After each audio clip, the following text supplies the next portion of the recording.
भारत माता की, भारत माता की, भारत माता की। आपकी जय से लगता है कि अब नहीं कहे संकेत बात है ऐसा है। मुख्य बात यही है कि ये केवल प्रकरण हम लोग जो है पौधा लगाए। जैसे जीवन का अल्टीमेट गोल है कि दुनिया झूठी है और परमात्मा सच्चा है, उसी प्रकार इस कार्यक्रम का निचोड़ यही है कि ये केवल प्रकरण हम क्या करें, पौधा लगाएं। सम्मानित मंच समक्ष उपस्थित समस्त पर्यावरण प्रेमी, मैं सिर्फ 2 मिनट आपके लूंगा क्योंकि बात महत्वपूर्ण है, इसलिए रोकना जरूरी है। वैसे मुझे बोलने का वो नहीं, अभ्यास बहुत पुराना है, लेकिन तब पर भी मैं आपसे ये निवेदन करना चाहता हूँ कि यदि हम किसी चीज के महत्व को जानते हैं तो उसके प्रति हमारा आदर भाव बढ़ जाता है। भाई बढ़ता है कि नहीं? किसी चीज के महत्व को हम जान लें तो फिर हमारा उसके प्रति आदर भाव बढ़ जाता है। चीज मतलब वस्तु हो, वृक्ष हो, व्यक्ति हो, स्थान हो, कोई भी हो, उनके प्रति यदि उनके महत्व को हम जान लें तो उसके प्रति हमारे हृदय में भाव, एक आदर भाव स्वाभाविक रूप से बढ़ जाता है। एक पेड़ जो पर्यावरण का आधार है, एक पेड़ जो देवीय ऊर्जा का स्रोत है, एक पेड़ जो ग्रहों का संतुलन करने में समर्थ है, एक पेड़ जो रोगों का उपचार करने में समर्थवान है, एक पेड़ जिसकी छांव तले पूरा विद्यालय चलता था, एक पेड़ जो स्वयं 47 के टेम्परेचर को सहन करके उसकी गोद में बैठे हुए व्यक्ति को 37 देता है। आपने देखा, तेज चिलचिलाती धूप में आप जाइए और पेड़ के नीचे खड़े हो जाइए, वहां टेम्परेचर चेक करिए, और खुले मैदान में चले जाइए, वहां टेम्परेचर चेक करिए, आपको पता चल जाएगा कि पेड़ जैसा कोई परोपकारी नहीं है। स्वयं ताप सहन करके हमें शीतलता देता है। जैसे मां की गोद में बच्चा सुरक्षित रहता है, वैसे ही एक पेड़ की छांव तले मानव जाति चराचर जीव सुरक्षित रहते हैं। आपको इतना बता दें, अराभव्युचितं कार्यम आतिथ्यम गृहमागते चेतुः पार्श्वगता छाया नोपसंहरते द्रुमः।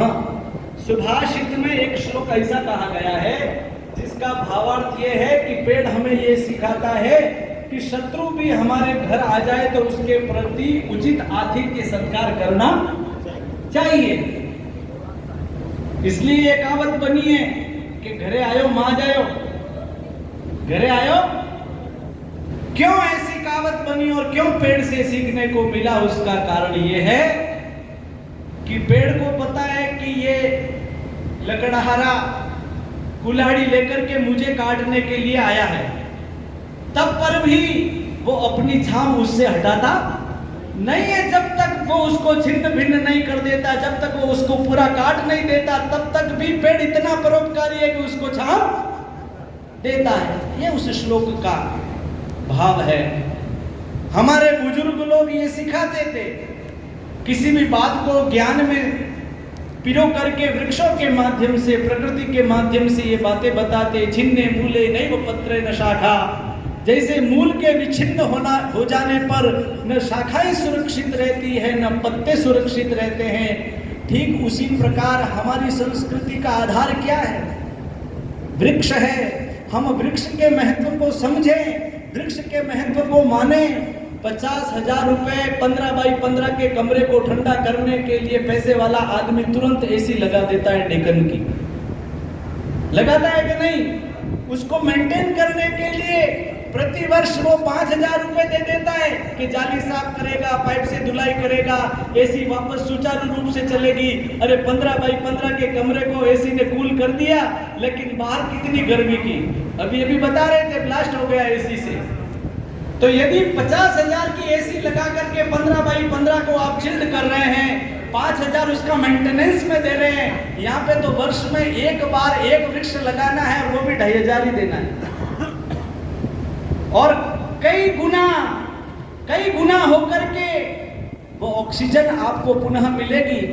हम आप लोग उसका लाभ ले पाए न ले पाए, लेकिन ये बात ध्यान रखना कि आने वाली पीढ़ियां हमें न कोसे कि हमारे पूर्वजों ने कोई पेड़ नहीं लगाया।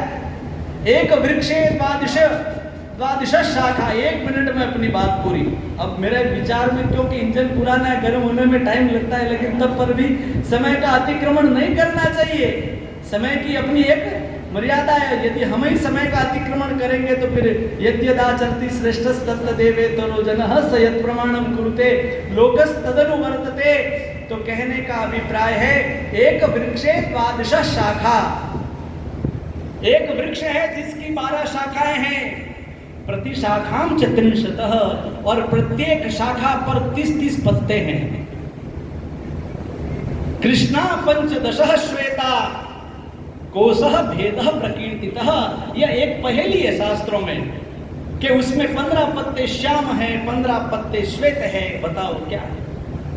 तो वृक्ष के माध्यम से वर्ष की परिगणना हमारे पूर्वज बताते थे कि ये वर्ष रूपी एक वृक्ष है जिसमें 12 महीने रूपी डालियां हैं, और 12 महीने रूपी डालियों पे प्रत्येक डाली पे 30 पत्ते लगे हुए हैं, और उसमें 15 पत्ते श्वेत है और 15 पत्ते श्याम है, यानी 15 पत्ते शुक्ल पक्ष है और 15 पत्ते कृष्ण पक्ष है। हर चीज को पेड़ के माध्यम से समझा जा सकता है। क्या गठिया के रोग में पारिजात का पत्ता काम नहीं आता? क्या दस्त रोकने के लिए शीशम का पत्ता काम नहीं आता? क्या चर्म रोग के लिए नीम का पत्ता काम नहीं आता? क्या कोई और भी बीमारी हो जाए तो उसके लिए गेंदे का पत्ता काम नहीं आता? जानते हम सब है, लेकिन मानने के लिए हम तैयार नहीं होते।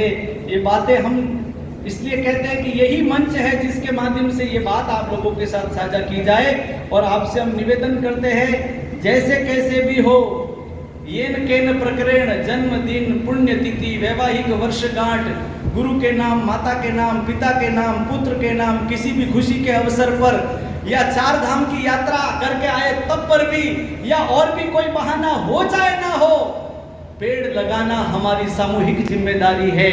आज यदि पेड़ नहीं लगाया तो आने वाला भविष्य संकट में है और उसके लिए जिम्मेदार हम लोग ठहराए जाएंगे। इसलिए आप लोगों से मेरा करबद्ध निवेदन है, जिसकी जैसी जेब अलाउ करे। किसी के घर में नहीं जा रहा पैसा, संस्था बनी हुई है, रजिस्टर्ड संस्था है, आय व्यय का ब्यौरा भी दिया गया है। पौधा लगाइए, सार्वजनिक स्थानों पर लगाइए, मंदिरों में, अस्पतालों में, गौशालाओं में, सड़क के किनारे लोगों को जोड़िए।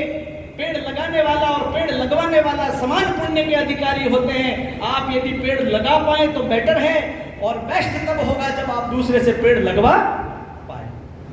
भारत माता की जय, भारत माता की जय, भारत माता की जय। धन्यवाद।